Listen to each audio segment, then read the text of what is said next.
Ogoh-ogoh ini kurang lebih berat, kurang lebih 1,5 ton. Untuk budget sekarang kurang lebih sudah keluar kisaran 147, hampir 150-an.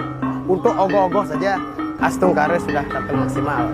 Oke, Om Swastiastu, Selamat siang, Komandan Relika, biasa dipanggil Mang Pendol, yang selaku koordinator tim penggarap ogoh-ogoh Katuaning Kali Sengare STT Yowana Pratyaksa Bayar Bualu tahun Saka 1947. Filosofi kita mengangkat tema ini diceritakan karena kita mengangkat kejadian yang sedang terjadi di khususnya di Bali, banyaknya pemerkosaan, pembunuhan, penusukan dan yang lain-lain kemungkinan bisa dipengaruhi oleh sifat yang ada di dalam diri kita, yaitu Satripu.